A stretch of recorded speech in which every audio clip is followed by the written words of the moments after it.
Good evening. ನೀವೆಲ್ಲ ಬಂದಿರೋದು ನಿಜವಾಗ್ಲೂ ಒಂದು special moment. This my first film as a director. ನೀವೆಲ್ಲ ಬಂದು ಸಪೋರ್ಟ್ ಮಾಡ್ತಿರೋದು it means a lot. Thank you so much. ಕೇಳಿ ಏನು ಹೇಳಿ. ಹಾಂ, ನೀವು ಐ ಥಿಂಕ್ ಟ್ರೈಲರ್ ನೋಡಿದಾಗ ನಿಮಗೆ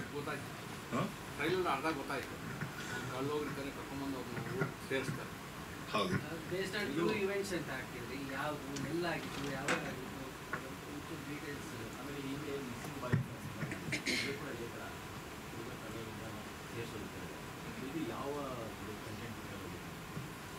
ಸಿ ಬೇಸಿಕ್ಲಿ ನೀವು ಹೇಳಿದ್ ಕರೆಕ್ಟು. ಹುಡುಗ ಕಳೆದೋಗಿರ್ತಾನೆ, ಕರ್ಕೊಂಬರೋದು ಟ್ರೈಲರ್ ನೋಡಿದಲ್ಲಿ ಗೊತ್ತಾಗುತ್ತೆ. ಬಟ್ ಇದರಲ್ಲಿ ಮೇನ್ ಏನು ಅಂತಂದರೆ, ನಾವು ಒಂದು ರೇಸಿಸಮ್ ಮತ್ತು ನಮ್ಮ ಏನಿದೆ ಬ್ಯಾಕ್ವರ್ಡ್ ಕಮ್ಯುನಿಟಿ ಮೇಲೆ ಶೋಷಣೆ ಆಗ್ತಿದೆಯಲ್ಲ, ಅದ್ರ ಮೇಲೆ ಒಂದು ಸಬ್ಜೆಕ್ಟ್ನ ತೊಗೊಂಡು ಮಾಡಿರೋಂಥ ಒಂದು ಕಥೆ ಇದು.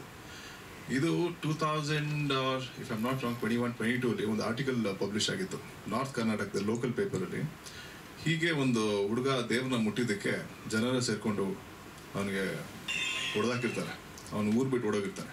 ಸೊ ಆ ಒಂದು ಇನ್ಸಿಡೆಂಟ್ ಮೇಲೆ ಮತ್ತು ಫಾರಿನರ್ ಇಂಡಿಯಾಗೆ ಬರೋದು ಒಂದು ಇನ್ಸ್ಪಿರೇಷನ್ ಅಂತಂದರೆ, ನಮ್ಮ ಸಿಲ್ವಸ್ಟರ್ ಸ್ಟೆಲನ್ ಇದಾರಲ್ಲ, ಅವರ ಮಗ ಸತ್ತಾಗ 2009-10 ಅರೌಂಡ್ ದಟ್ ಟೈಮ್ ಅವ್ರು ಇಂಡಿಯಾಗೆ ಬಂದು ವಾರಣಾಸಿಲಿ ಒಂದು ಶ್ರಾದ್ದ ಪೂಜೆ ಅಂತಾರಲ್ಲ, ಅದನ್ನು ಮಾಡಿಸಿರ್ತಾರೆ. So that is something which is very you know interesting. Because ವೆಸ್ಟಲ್ಲಿ ನಮ್ಮ ಇಂಡಿಯಾನ ಇನ್ನೂ ಅಂದರೆ ನಮ್ಮ ವೇದಿಕ್ ಕಲ್ಚರ್ನ ಫಾಲೋ ಮಾಡ್ತಾರಲ್ಲ. ಇದೊಂದೇ ಅಲ್ಲ, ಈವನ್ ರಸ್ಟಿ ಟಿಂಡರ್ ಇದಾರಲ್ಲ ಮ್ಯೂಸಿಕ್ ಡೈರೆಕ್ಟರ್, ಅವರೆಲ್ಲ ಹಿಂದೂಯಿಸಮ್ನ ಫಾಲೋ ಮಾಡ್ತಾರೆ. ಈವನ್ ಜುಲಾಲ್ ಈ ನ್ಯೂ ಅಬೌಟ್ ಹಿಂದೂಯಿಸಮ್. ಸೊ ನಾವು ಅಲ್ಲೂ ಕೆಲಸ ಮಾಡ್ತಿರ್ಬೇಕಾದ್ರೆ ನಮ್ಮ ಇಂಡಿಯಾ ಬಗ್ಗೆ ಎಷ್ಟು ತಿಳ್ಕೊಂಡು, ಇಂಡಿಯಾಗೆ ಬಂದಿರಲ್ಲ ಬಟ್ ನಮ್ಮ ಹಿಂದೂಯಿಸಮ್ ಬಗ್ಗೆ ಭಾಳ ತಿಳ್ಕೊಂಡಿದ್ದಾರೆ. ಸೊ ಇದೆಲ್ಲ ಒಂದು ಇನ್ಸಿಡೆಂಟ್ ಇಟ್ಕೊಂಡು ನಾವೊಂದು ಈ ಕಥೆನ ಮಾಡಿದ್ವಿ. ಆ್ಯಂಡ್ ನಾವೊಂದು ಈ ಸಿನಿಮಾ ನಮ್ಮ ಮೆಸೇಜ್ ಆಗಲಿ, ಜನಕ್ಕೆ ಬುದ್ಧಿ ಹೇಳ್ಬೇಕಂತ ಆಗಲಿ, ಆ ಒಂದು ನಿಟ್ಟಿನಲ್ಲಿ ಮಾಡಿಲ್ಲ ಫಿಲಮ್ನ. It's all about cinema is an entertainment. So ಇದೊಂದು ಡಿಫ್ರೆಂಟ್ ಕತೆ, ಒಂದು ಜನಕ್ಕೆ ರಿಲೇಟ್ ಆಗುವಂಥ ಕತೆ ಇವತ್ತಿಗೂ ನಡೀತಿದೆ. ನೀವೆಲ್ಲ ಹಳ್ಳಿಗಳಲ್ಲಿ ನೋಡಿದ್ರೆ, ನಾವು ಸಿಟಿಲಿ ಗೊತ್ತಾಗಲ್ಲ ನಮಗೆ ಯಾರು ಜಾತಿ ಅನ್ನೋದು. ಬಟ್ ಇವತ್ತಿಗೂ ಚಿಕ್ಕ ಹಳ್ಳಿಗಳಿಗೆ ಹೋದರೆ, ಟೌನ್ಗಳಿಗೆ ಹೋದರೆ ಇವತ್ತಿಗೂ ನಡೀತಿದೆ. ಯಾರ ಮನೇಲಿ ಯಾವ ಜಾತಿ, ಊರ ಹಬ್ಬಗಳಾದರೆ ಅವ್ರಿಗೆ ಬೇರೆ ಪದ್ಧತಿಗಳಿರುತ್ತೆ, ಇವ್ರಿಗೆ ಬೇರೆ ಪದ್ಧತಿ ಇರುತ್ತೆ. ಸೊ ಇದೆಲ್ಲ ನಡೀತಿರೋದ್ರಿಂದ ವೆರಿ ರಿಲೇಟಬಲ್.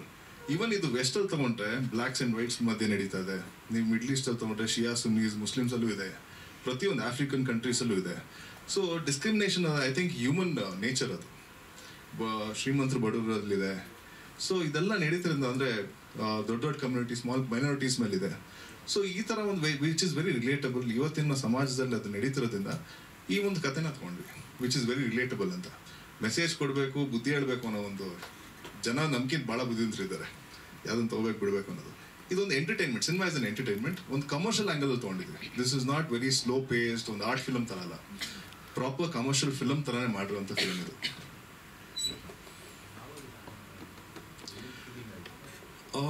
ಇದು ಸ್ಕ್ರಿಪ್ಟ್ ಸ್ಟಾರ್ಟ್ ಮಾಡಿದ್ದು ನಾವು 2022 ಅಕ್ಟೋಬರ್ ನವಂಬರ್ಲಿ ಸ್ಕ್ರಿಪ್ಟ್ ಸ್ಟಾರ್ಟ್ ಮಾಡಿದ್ವಿ. And we went on floor around ಮಾರ್ಚಿಂದ ಸ್ಟಾರ್ಟ್ ಮಾಡಿದ್ದು. ವಿ ಶಾಟ್ 50% ಮಧ್ಯಪ್ರದೇಶಲ್ಲಿ ಶೂಟ್ ಮಾಡಿದ್ವಿ, ಒಂದು 30% ಚಿಕ್ಕಮಂಗ್ಳೂರಲ್ಲಿ, 20% US. ನಮ್ಗೆ ಇಂಡಿಯಾದಲ್ಲಿ ಶೂಟ್ ಮಾಡೋದು ಈಸಿ ಆಗೋಯ್ತು. ಬಟ್ US ಅಲ್ಲಿ almost V shot for like almost 3 months. ಅಂದರೆ 3 months ಫುಲ್ ಶೂಟ್ ಮಾಡಿಲ್ಲ. ಬಟ್ ನಮ್ಮ ಪರ್ಮಿಷನ್ಸ್ ಆಗಲಿ, ಆಮೇಲೆ ಟ್ರಾವೆಲ್ ಸಾಂಗ್ ಇರೋದ್ರಿಂದಾಗಲಿ ಬೇರೆ ಬೇರೆ ಟೈಮ್ಗಳಲ್ಲಿ ಮಾಡೋದಾಯಿತು. ಆಲ್ಮೋಸ್ಟ್ ಒಂದು 10-15 days ಶೂಟ್ ಮಾಡಿದ್ವಿ. But it took almost 3 months ನಾವು ಮಾಡೋದಕ್ಕೆ. ಇವಾಗ ಆಗಸ್ಟ್ 30th ರಿಲೀಸ್ ಮಾಡಬೇಕು ಅಂತ. ಸೊ ಇವಾಗ ಸದ್ಯಕ್ಕೆ ಇಂಡಿಯಾದಲ್ಲಿ ಸ್ಟಾರ್ಟ್ ಮಾಡ್ತಾಯಿದ್ದೀವಿ, ರಿಲೀಸ್ ಮಾಡ್ತಾಯಿದ್ವಿ. AMC ಹತ್ರ ಮಾತಾಡಿದ್ವಿ. US ಅಲ್ಲಿ ಸ್ಟೇಜ್ ಬೈ ಸ್ಟೇಜ್ ಮಾಡೋಣ. ಬಿಕಾಸ್ ಮಾರ್ಕೆಟಿಂಗ್ ಅನ್ನೋದು it's a very big thing. ಅಂದರೆ ಎಲ್ಲ ಒಟ್ಟಿಗೆ ಮಾರ್ಕೆಟ್ ಮಾಡೋದು ಕಷ್ಟ ಆಗುತ್ತೆ. ಸೊ ಸ್ಟೇಜ್ ವೈಸ್ ಇಲ್ಲಿ ಮಾಡ್ತಾಯಿದ್ದೀವಿ. ಇವಾಗ ಚೈನೀಸ್ ಕಂಪ್ನಿ ಒಬ್ಬರು ತೈವಾನಿಂದ ನಮಗೆ ಇಮೇಲ್ಸಲ್ಲಿ ಇನ್ನೂ ಮಾತಾಡ್ತಾ ಇದ್ದೀವಿ. ಅವ್ರು ರೈಟ್ಸ್ನ ಬೈ ಮಾಡಬೇಕು ಅಂತಿದ್ದಾರೆ. ಸೊ ಅದು ಇನ್ನೂ ಟಾಕ್ಸಲ್ಲಿದೆ. ಇವತ್ತಿಲ್ಲ ನಾಳೆ ಗೊತ್ತಾಗುತ್ತೆ. ನಮ್ಗಾಯ್ತು ಅಂತಂದರೆ will sell the Chinese rights ಅಂತಂದರೆ ಈ ಮಿಡ್ಲ್ ಈಸ್ಟರ್ನ್ ಯಾವುದೋ 11 ಲ್ಯಾಂಗ್ವೇಜಸ್ ಇದೆಯಲ್ಲ, ಅದನ್ನು ತೊಗೋಬೇಕು ಅಂತಾರೆ ಡಬ್ಬಿಂಗ್. ಅಂದರೆ ಅವರು ಅಲ್ಲಿ ರಿಲೀಸ್ ಮಾಡಬೇಕು ಅಂತಿದ್ದಾರೆ. ಸೊ ಡಬ್ಬಿಂಗ್ ರೈಟ್ಸ್ನ ಕೊಡಬೇಕು ಅಂತಿದ್ದೀವಿ. ಸೊ ಅದು ಇನ್ನೂ ಫೈನಲ್ ಆಗಬೇಕು.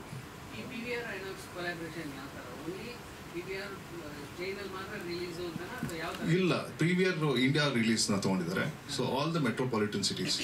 ಸೊ ಮೇಜರ್ಲಿ ಬ್ಯಾಂಗ್ಳೂರಲ್ಲಿ ಇರುತ್ತೆ. ಅದಾದ್ಮೇಲೆ ಮುಂಬೈ, ಡೆಲ್ಲಿ, ಹೈದರಾಬಾದ್. ಸಿನ್ಸ್ 60 to 70% ಇಂಗ್ಲೀಷಲ್ಲಿ ಇರೋದ್ರಿಂದ ಸೊ ಇಲ್ಲ, ನಾವು ಬರೀ PVR ಅಲ್ಲಿ ಮಾತ್ರ ಮಾಡ್ತಾ ಇದ್ದೀವಿ. ಎಸ್, PVR ಐನಾಕ್ಸ್ ರಿಲೀಸ್ ಇದೆ. ಸಿನ್ಸ್ ಅವ್ರ ಹತ್ರ ಒಂದು ಆಲ್ಮೋಸ್ಟ್ 80% ಮಾರ್ಕೆಟ್ ಶೇರ್ ಇದೆ ಮಲ್ಟಿಪ್ಲೆಕ್ಸ್. ಸೊ ಹಾಗಾಗಿ ಆಲ್ ದ ಮೇಜರ್ ಸಿಟೀಸಲ್ಲಿ ಸ್ಟಾರ್ಟ್ ಮಾಡ್ಬೇಕಾದ್ರೆ I think will have couple of shows, ಬೇರೆ ಬೇರೆ ಮೇಜರ್ ಸಿಟೀಸ್. ನಮ್ಮಲ್ಲಿ ಒಂದು 10 ಶೋ ಇರ್ಬೋದು. ಆಮೇಲೆ ನೋಡೋಣ, ರೆಸ್ಪಾನ್ಸ್ ನೋಡಿಕೊಂಡು ದೆನ್ ವಿಲ್ ಎಕ್ಸ್ಪ್ಯಾಂಡ್. ಇಲ್ಲ, ಸಾಂಗು ಇಂಗ್ಲೀಷ್ ಸಾಂಗ್ ಇದಲ್ಲ, ಅದು ಲಾಸ್ ಏಂಜಲ್ಸಲ್ಲಿ ಆಯಿತು. ಹಾಲಿವುಡಲ್ಲೇ ಮಾಡಿದ್ವಿ, ಬೇರೆ ಎಲ್ಲೋ ಹಾಲಿವುಡಲ್ಲೇ ಮಾಡಿತ್ತು. ಸ್ಟುಡಿಯೋದಲ್ಲಿ ಅಲ್ಲಿ ರೆಕಾರ್ಡ್ ಮಾಡಿದ್ವಿ. ಅದಾದಮೇಲೆ ಗಗನ್ ಬದಾರಿ ಅವರ ಸ್ಟುಡಿಯೋದಲ್ಲಿ ಇಲ್ಲಿ ಒಂದು 3 ಸಾಂಗ್ನ ಮಾಡಿದ್ವಿ. ಆಮೇಲೆ ಒಂದು ಸಾಂಗು ಮನೋಹರ್ ಸರ್ ಮಾಡಿದ್ದಾರೆ.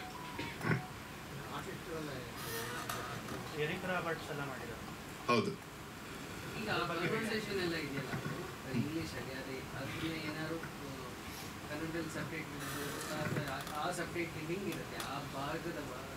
ಸೊ ನಾವು actually since all India plan ಮಾಡೋದ್ರಿಂದ ನಾವು ಕಾಮನ್ ಆಗಿ ಇಂಗ್ಲೀಷೇ ಸಬ್ಟೈಟ್ಲ್ ಇರುತ್ತೆ.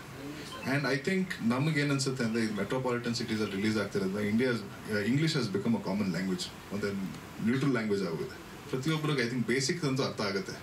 ಆ್ಯಂಡ್ ತುಂಬ ಅಷ್ಟೊಂದು ಕಷ್ಟವಾದ ವರ್ಡ್ಸ್ಗಳನ್ನೇನು ಯೂಸ್ ಮಾಡಿಲ್ಲ. ಇಂಗ್ಲೀಷ್ ಆಲ್ಮೋಸ್ಟ್ 60% ಇದೆ ಫಿಲ್ಮ್, ಒಂದು 60% ಇದೆ. ಆ್ಯಂಡ್ ಈವನ್ ಸೆನ್ಸರ್ ಆಗಿರೋದು ಹಂಗೆ. ಇದು Kannada film part English, part Hindi ಅಂತ ಕೊಟ್ಟಿದ್ದಾರೆ.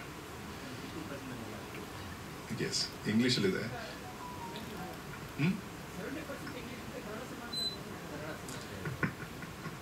ಕನ್ನಡ ಫಿಲಮ್ ಅಂತಲೇ ಮಾಡಿದ್ದಾರೆ. ಅಂದರೆ 60% ಇಂಗ್ಲೀಷ್ ಇದೆ, ಬಟ್ ಕನ್ನಡ ಅಂತಲೇ ಸೆನ್ಸರ್ ಮಾಡಿದ್ದಾರೆ. ಬಟ್ ಸಿ, ಲ್ಯಾಂಗ್ವೇಜ್ ಒಂದೇ ಅಂತಲ್ಲ, ಕತೆ ಬಂದು ಕನ್ನಡದ್ದು, ಆರ್ಟಿಸ್ಟ್ಗಳು ಕನ್ನಡದ್ದು, ಕತೆ ಕನ್ನಡದಿರೋದ್ರಿಂದ ಲ್ಯಾಂಗ್ವೇಜ್ ಮಾತ್ರ. ಸಿ, ನಾವು ಅಮೇರಿಕನ್ ಕೈಲಿ ಕನ್ನಡ ಮಾತಾಡ್ಸೋಕ್ಕಲ್ಲ, ಅಥವಾ ಮಧ್ಯಪ್ರದೇಶಲ್ಲಿ ನಾವು ಕನ್ನಡ ಮಾತಾಡೋಕ್ಕಲ್ಲ, ಇಲ್ಲ ಅವ್ರು ಇಲ್ಲಿ ಹಿಂದಿ ಮಾತಾಡೋಕ್ಕಲ್ಲ. ಸೊ ಹಾಗಾಗಿ ನಾವು ರಿಯಲ್ ಟೈಮ್ ನ್ಯಾಚುರಲಾಗಿ ಇಡಬೇಕು ಅಂದಾಗ ಅಮೇರಿಕನ್ ಮತ್ತು ಹುಡುಗ ಇಂಗ್ಲೀಷಲ್ಲಿ ಮಾತಾಡಲೇಬೇಕಾದ್ರೆ, ಬಟ್ ಕತೆ ಬಂದು ಕನ್ನಡದ್ದು ಅಲ್ವಾ. ಸೊ ಹಾಗಾಗಿ ಆರ್ಟಿಸ್ಟ್ ಬಗ್ಗೆ ಹೇಳಿ. ಹಾಂ,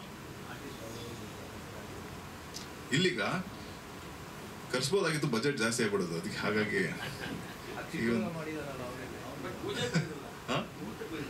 ಶೂಟಿಂಗ್ ಬಂದಿದ್ರು, ಮಾರ್ತಾ ಆ್ಯಂಡ್ ಶೂಟಿಂಗ್ ಎಲ್ಲ ಒಟ್ಟಿಗೆ ಕರ್ಸಿದ್ವಿ ಅವ್ರನ್ನ. ತಿರ್ಗಾ ಮತ್ತೆ ಕರ್ಸ್ಬೇಕು ಅಂತ ಗೊತ್ತಲ್ಲ, ಬಜೆಟ್ ಜಾಸ್ತಿ ಆಗ್ಬಿಡುತ್ತೆ. ಹುಡುಗನ ಮುಂದೆ ಪ್ರಮೋಷನ್ಸ್ ಬರ್ತಾನೆ, ಇವತ್ತು ಬರೋಕ್ಕಾಗಲಿಲ್ಲ ಅವನಿಗೆ. ಸರ್, ನೀವೇನ ಕೇಳಿದ್ರಿ, ಎರಿಕ್ ರಾಬರ್ಟ್ಸ್ ಬಗ್ಗೆ ಕೇಳ್ತಿದ್ರಲ್ವಾ. ಸೊ ಅವರು ಆಲ್ಮೋಸ್ಟ್ ಒಂದು 500 ಫಿಲ್ಮ್ಸ್ ಮಾಡಿದ್ದಾರೆ. ಎರಿಕ್ ರಾಬರ್ಟ್ಸ್ ಒಂದು ಸೀನಿಯರ್ ಫಿಲ್ಮ್ ಆ್ಯಕ್ಟರ್. 70s ಅಲ್ಲಿ ವೆರಿ ಪಾಪ್ಯುಲರ್ ಆ್ಯಕ್ಟರ್, ಅಂದರೆ ಮೇನ್ ರೋಲ್ಸ್ ಮಾಡ್ತಿದ್ರು. ಇವಾಗ ಕ್ಯಾರೆಕ್ಟರ್ ಆರ್ಟಿಸ್ಟ್ ಆಗಿದ್ದಾರೆ. ಅವರು ಜೂಲಿಯಟ್ ರಾಬರ್ಟ್ಸ್ ಅವರ brother. And Dark Knight, Christopher Nolan ಅಂತ ದೊಡ್ಡ ಫಿಲ್ಮ್ ಮೇಕರ್ಸ್ ಜೊತೆ ಮಾಡಿದ್ದಾರೆ. ಸೊ ಅವ್ರಿಗೆ ನಾವು ಫಸ್ಟ್ ಅಪ್ರೋಚ್ ಮಾಡಿದಾಗ ಗೊತ್ತಿರಲಿಲ್ಲ ಅವ್ರು ಮಾಡ್ತಾರೆ ಅನ್ನೋದು. ಸ್ಕ್ರಿಪ್ಟ್ ಅಂತ ಸಬ್ಮಿಟ್ ಮಾಡಿದ್ವಿ. ಆಲ್ಮೋಸ್ಟ್ ಒಂದು 2 weeks ಡಿಸ್ಕಷನ್ ಆಯಿತು.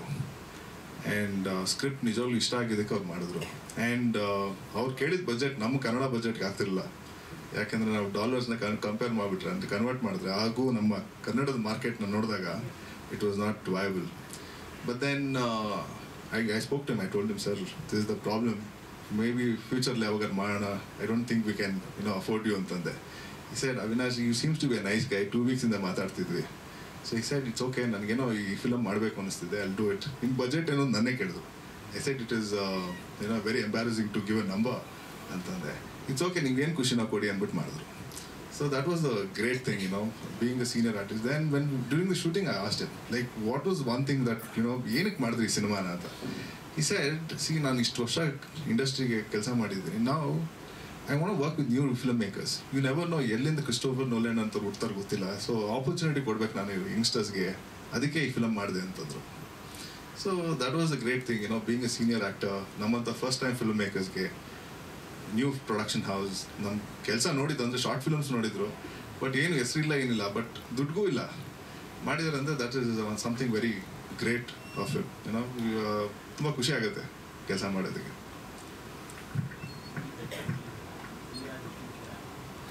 ನಮಗೆ PVR ಡೈರೆಕ್ಟ್ ಡಿಸ್ಟ್ರಿಬ್ಯೂಟರ್ಸ್ ಅವ್ರು ನೋಡಿದ್ದಾರೆ. ನಮ್ಮ ಮನೇಲಿ ಜಾಸ್ತಿ ರಿಯಾಕ್ಷನ್ಸ್ ಇರಲ್ಲ.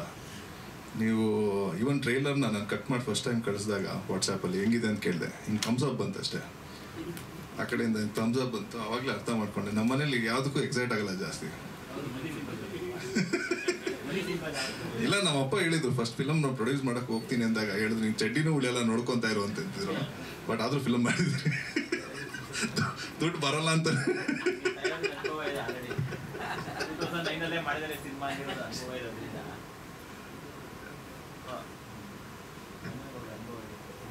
ಹೌದೌದು, ತುಂಬಾನೇ ಕಷ್ಟ ಇದೆ ಇವತ್ತಿಗೆ ಸಿನಿಮಾ ಒಂದು.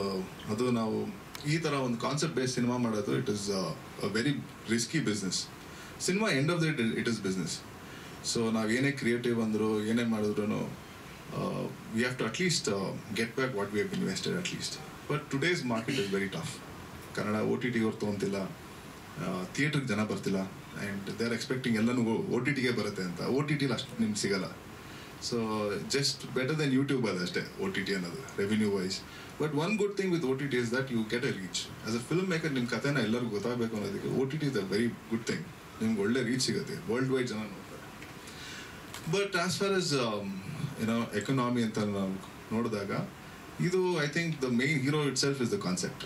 ಸೊ ಫಸ್ಟ್ ಡೇ ಜನ ನೋಡಿ, ಇಲ್ಲ ನೀವು ಪ್ರೀಮಿಯರ್ ಶೋ ನೋಡಿ ನಿಜವಾಗ್ಲೂ ಕತೆ ಇಷ್ಟ ಆಗಿ ನೀವೇನೋ ಪ್ರಮೋಟ್ ಮಾಡಿ ಜನಕ್ಕೂ ಇಷ್ಟ ಆದರೆ ಮೇ ಬಿ ಸಕ್ಸಸ್ ನೋಡ್ಬೋದು.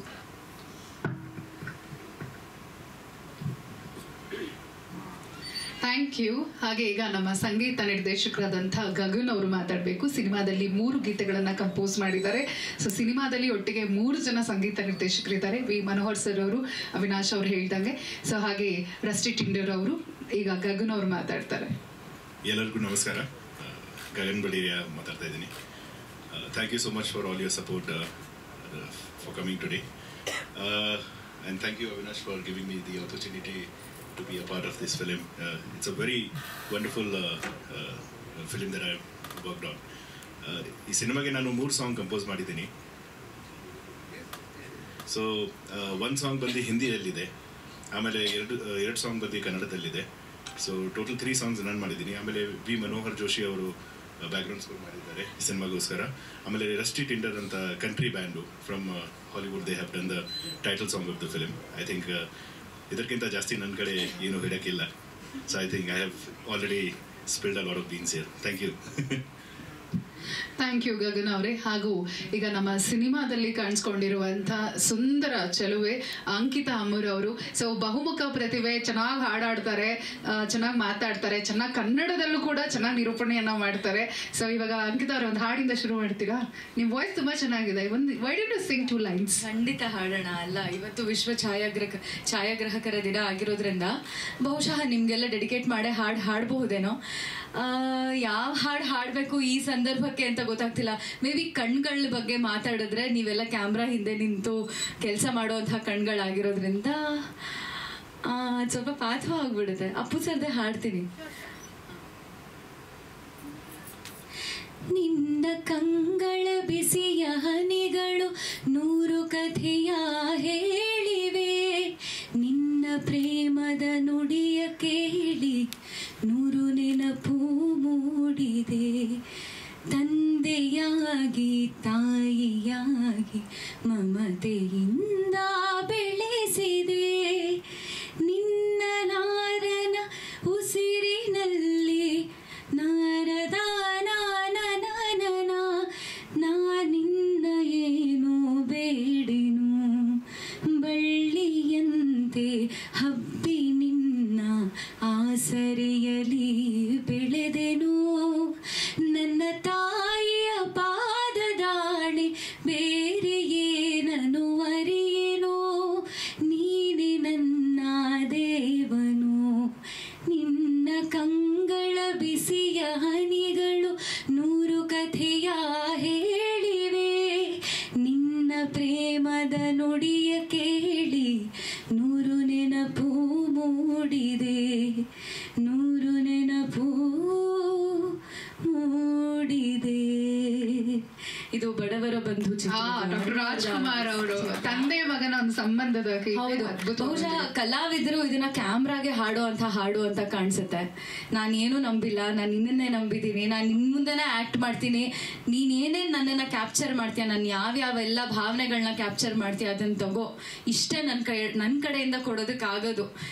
ನಮ್ಮ ಅಪ್ಪ ಅಮ್ಮನೂ ನನಗಿದೇ ಹೇಳ್ಕೊಟ್ಟಿರೋದು, ನನ್ನ ತಾಯಿ ಪಾದದಾಣೆ, ನನಗೇನೇನು ಗೊತ್ತಿಲ್ಲ ಅನ್ನೋ ಒಂದು ಭಾವನೆಯಲ್ಲಿ ಈಗ ನನಗೆ ಹಾಡುವಾಗ ನನಗೆ ಅದು ಅರಿವಾಗ್ತಾ ಇದೆ.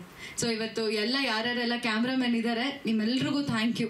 ನೀವು ನಮ್ಮನ್ನ ಕ್ಯಾಪ್ಚರ್ ಮಾಡಲಿಲ್ಲ ಅಂತ ಅಂದರೆ ಬಹುಶಃ ಕಾಡಲ್ಲಿ ಕುಣಿಯೋ ಅಂಥ ನವಿಲು ಕುಣಿಯುತ್ತೆ ಅಂತ ಗೊತ್ತಾಗೋದಕ್ಕೆ ಯಾರಾದ್ರೂ ನೋಡ್ಬೇಕು, ನೋಡೋದಕ್ಕೆ ಅವಕಾಶ ಮಾಡ್ಕೊಳ್ಳೋದು ನೀವೆಲ್ಲ. ಸೊ ನಿಮ್ಗೆ ಥ್ಯಾಂಕ್ಸ್. ಅಂಡ್ ಹಾಡೋದಕ್ಕೆ ಹೇಳೋದಕ್ಕೆ ಥ್ಯಾಂಕ್ ಯು ಸೋ ಮಚ್. ಎಲ್ಲ ನಿಮ್ಗೋಸ್ಕರ ಡೆಡಿಕೇಟ್ ಮಾಡಿದ್ದಾರೆ. ಅಂಡ್ ಆಲ್ಸೋ ಗಗನ್ ಅವರೇ ಗಮನಿಸ್ಕೋಬೇಕು ನೀವು ನಮ್ಮ ಪ್ರತಿಭೆನ.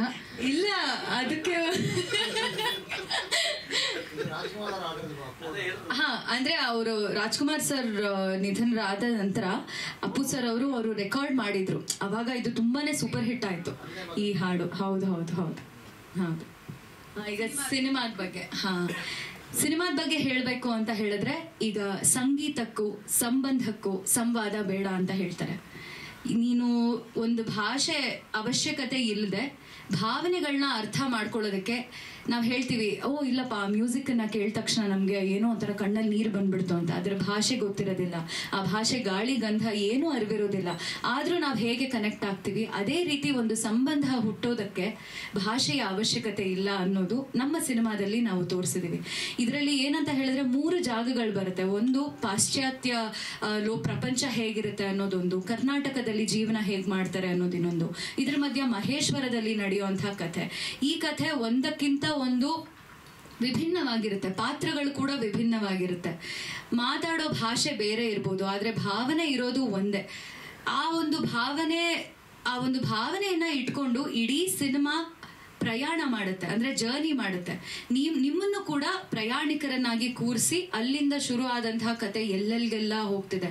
2 ಪಾತ್ರವನ್ನ ಇಟ್ಕೊಂಡು ತುಂಬಾ ಅಚ್ಚುಕಟ್ಟಾಗಿ ಕಥೆಯನ್ನ ಬರೆದಿದ್ದಾರೆ. ಅಂಡ್ ಆ 2 ಪಾತ್ರಗಳ ನಡುವೆ ಯಾವುದೇ ಸಂಬಂಧ ಇಲ್ಲ, ಸಂವಾದ ಯಾವ ಥರನೂ ಇಲ್ಲ. ಅಥವಾ ಏನಂತ ಹೇಳಿದ್ರೆ, ನೀವು ಸಿನಿಮಾನ ನೋಡುವಾಗ್ಲೇ ಓಕೆ, ಇವರಿಬ್ಬರ ನಡುವೆ ಇಷ್ಟು ಒಂದೊಳ್ಳೆ ಬಾಂಡಿಂಗ್ ಇದೆಯಲ್ಲಪ್ಪ, ಏನಿರ್ಬೋದು ಕಾರಣ, ಯಾವ ಕಾರಣಕ್ಕೆ ಇವರಿಬ್ರು ಇಷ್ಟೊಂದು ಕಷ್ಟಪಡ್ತಿದ್ದಾರೆ, ಏನಿರಬಹುದು ಇವರ ಗುರಿ. ಆ ಪ್ರಯಾಣವನ್ನ ನೀವು ವೀಕ್ಷಿಸೋದಕ್ಕೆ ಥಿಯೇಟರ್ಗೆ ಬರಬೇಕು. ಜೊತೆಗೆ ನನ್ನ ಪಾತ್ರ ಏನಂತ ಹೇಳಿದ್ರೆ, ನಾನು ಬಹುಶಃ ಆ ಪ್ರಯಾಣದ ಒಂದು ಪ್ರಮುಖ ಘಟ್ಟದಲ್ಲಿ ಅಂತ ಅಂದ್ರೆ ಒಂದು ತಿರುವಿನಲ್ಲಿ ಕಾಣಿಸ್ಕೊಳ್ಳುವಂತಹ ಪಾತ್ರ. ತುಂಬಾ ಕಮ್ಮಿ ಸಮಯಕ್ಕೆ ನಾನು ಬಂದರೂ ಕೂಡ ಆ ಒಂದು ಪಾತ್ರಕ್ಕೆ ತುಂಬಾನೇ ವೆಯ್ಟೇಜ್ ಇದೆ. ಹಾಗಾಗಿ ಇವರು ನನಗೆ ಸ್ಕ್ರಿಪ್ಟನ್ನ ನನಗೆ ಓದಿ ಹೇಳಿದಾಗ ತುಂಬಾನೇ ಇಷ್ಟ ಆಯಿತು. ಮಹೇಶ್ವರದಲ್ಲಿ ನಾವು ಶೂಟ್ ಮಾಡಿದ್ದೀವಿ. ಮಹೇಶ್ವರ ಅನ್ನೋದು ಒಂದು ರೀತಿಯಾಗಿ ಮಿನಿ ವಾರಣಾಸಿ ಥರನೇ ಕಾಣಿಸೋ ಅಂತಹ ಪ್ರದೇಶ. ನಾನು ಅಲ್ಲಿ ಹೋಗಿ ನಟನೆ ಮಾಡೋದಕ್ಕಿಂತ ಮುಂಚೆ ನನ್ನ ಪಾತ್ರ ಇದರಲ್ಲಿ ಏನಂತ ಹೇಳಿದ್ರೆ, NGOದಲ್ಲಿ ಕೆಲಸ ಮಾಡ್ತಿರ್ತಾಳೆ. ನನ್ನ ಹೆಸರು ಅರುಂಧತಿ ಅಂತ ಇದರಲ್ಲಿ. ಈ ಪಾತ್ರದ ಪರಿಚಯ ನನಗೆ ನಾನೇ ಮಾಡ್ಕೋಬೇಕು ಅಂತ ಅಂದಾಗ, ಅಥವಾ ಇದಕ್ಕೆ ಸಂಬಂಧಪಟ್ಟಂಗೆ ಯಾವ ರೀತಿ ಹೋಮ್ವರ್ಕ್ ಮಾಡಬೇಕು ಅಂತ ಹೇಳಿದಾಗ, ನನಗೆ ಮಹೇಶ್ವರ ಜಾಗದಲ್ಲೇ ಒಬ್ರು ಅಹಿಲ್ಯಬಾಯಿ ಹೋಲ್ಕರ್ ಅಂತ ಇದ್ದಾರೆ. ಇವರು ಮಾಧ್ವ ಅಥವಾ ಮಾಲ್ವಾ ಕಿಂಗ್ಡಮ್ನ ರಾಣಿ ಆಗಿದ್ರು, ರಾಜ್ಕುಮಾರಿ ಆಗಿದ್ರು. ಹೋಲ್ಕರ್ ಅನ್ನೋ ಒಂದು ಪ್ರದೇಶಕ್ಕೆ ಬಂದು ಅರಸಿ ಆಗ್ತಾರೆ. ರಾಣಿ ಆದ ನಂತರ ಅವರ ಪತಿಯನ್ನ ಕಳ್ಕೊತಾರೆ. ಅಂದ್ರೆ 2 ಮಕ್ಕಳಾಗುತ್ತೆ, ಪತಿಯನ್ನ ಕಳ್ಕೊತಾರೆ. ಹೋಗ್ತಾ ಹೋಗ್ತಾ ಮಕ್ಕಳಿಗೂ ಕೂಡ ಒಂದು ರೋಗ ಏನೋ ಬರುತ್ತೆ. ಇಷ್ಟೆಲ್ಲ ಕಷ್ಟಪಡುವಂತಹ ರಾಣಿ, ಅಂದ್ರೆ ಇದು ನಿಜವಾದ ಕಥೆ, ಆ ಮಹೇಶ್ವರ ಫೋರ್ಟ್ ಅಲ್ಲಿ ನಡೆದಿರುವಂತಹ ಕಥೆ. ಈ ರಾಣಿ ಎಷ್ಟೇ ಡಿಫಿಕಲ್ಟೀಸ್ ಅಥವಾ ಏನಂತ ಹೇಳ್ತಾರೆ ಅಡೆತಡೆಗಳನ್ನ ನೋಡಿದ್ರು ಕೂಡ ತನ್ನಲ್ಲಿರುವಂತಹ ಚೈತನ್ಯವನ್ನ ಬಿಡದೆ, ವಾರಣಾಸಿಯಲ್ಲಿ ನಾವು ಹೇಗೆ ಘಾಟ್ ಅನ್ನೋ ಪ್ರದೇಶವನ್ನ ನೋಡ್ತೀವಿ, ಅದೇ ರೀತಿ ಮಹೇಶ್ವರದಲ್ಲಿ ಘಾಟನ್ನ ನಿರ್ಮಿಸ್ತಾಳೆ. ಆಮೇಲೆ ಒಂದು ಹ್ಯುಮ್ಯಾನಿಟೇರಿಯನ್ ಅಂತ ಏನ್ ಹೇಳ್ತಾರೆ, ನಮ್ಮ ಮೈ ಹೀರೋ ಕಾನ್ಸೆಪ್ಟ್ ಅಲ್ಲೂ ಕೂಡ ಅಂದ್ರೆ ಪ್ರೀತಿ ಒಂದು ಇದ್ರೆ ಸಾಕು, ನೀನ್ ಏನ್ ಬೇಕಾದ್ರೂ ಮಾಡಬಹುದು ಅನ್ನೋದನ್ನ ಕೂಡ ಈ ಅಹಿಲ್ಯಬಾಯಿ ಫಾಲೋ ಮಾಡಿರೋದು. ನಾವು ಮಹೇಶ್ವರ ಸ್ಯಾರೀಸ್, ಮಹೇಶ್ವರಿ ಸಿಲ್ಕ್ ಸ್ಯಾರೀಸ್ ಉಟ್ಕೋತೀವಿ, ಪ್ರಪಂಚಾದ್ಯಂತ ಅದು ತುಂಬಾನೇ ಫೇಮಸ್. ಅದಕ್ಕೆ ಕಾರಣ ಆಗಿದ್ದು ಅಹಿಲ್ಯಬಾಯಿ ಕೂಡ. ಹಾಗೆ ಅರುಂಧತಿ ಪಾತ್ರ ಕೂಡ ಈ ಮಹೇಶ್ವರಿ ಸಿಲ್ಕ್ ಸ್ಯಾರೀಸ್ ಏನಿದೆ ಅದನ್ನ ನೇಯ್ತಾರೆ ಅಲ್ವಾ. ಆ NGO ಕೆಲಸ ಮಾಡ್ತಾ ಆ ನೇಯೋ ಒಂದು ಸ್ಥಳದಲ್ಲಿ ಅವಳು ಎಲ್ಲರಿಗೂ ಊಟ ಆಗ್ಲಿ ಅಥವಾ ಆಶ್ರಯವನ್ನ ನೀಡುವಂಥ ಒಬ್ಳು ಹುಡುಗಿ. ಸೊ ಈ ಒಂದು ಅಹಿಲ್ಯ ಬಾಯಿಯ ಒಂದು ರೆಫರೆನ್ಸ್ ಅನ್ನ ಇಟ್ಕೊಂಡು ಯಾವ ರೀತಿ ಕಂಪೋಸ್ಡ್ ಕ್ಯಾರೆಕ್ಟರ್ ಇರಬಹುದು, ಅವಳು ಯಾವ ರೀತಿ ಜನರನ್ನ ನೋಡ್ತಾಳೆ, ಇಲ್ಲಿ ಭೇದ ಭಾವ ಅನ್ನೋದು ಮಾಡ್ತಾಳ, ಪ್ರೀತಿಯೊಂದೇ ಇದ್ರೆ ಸಾಕು, ಯಾವ್ದಕ್ ಬೇಕಾದ್ರೂ ನುಗ್ಗೋದಕ್ಕೆ ರೆಡಿ ಇದ್ದಾಳೆ. ಹಾಗಂತ ತುಂಬಾ ವಯಲೆಂಟ್ ಆಗಿಲ್ಲ, ಅಗ್ರೆಸಿವ್ ಆಗಿಲ್ಲ, ತುಂಬಾನೇ ಪೀಸ್ಫುಲ್ ಆಗಿ ಕಾಮ್ ಆಗಿ ಕೆಲಸ ಮಾಡುವಂತಹ ಹುಡುಗಿ ಅರುಂಧತಿ ನನ್ನ ಪಾತ್ರ. ಸೊ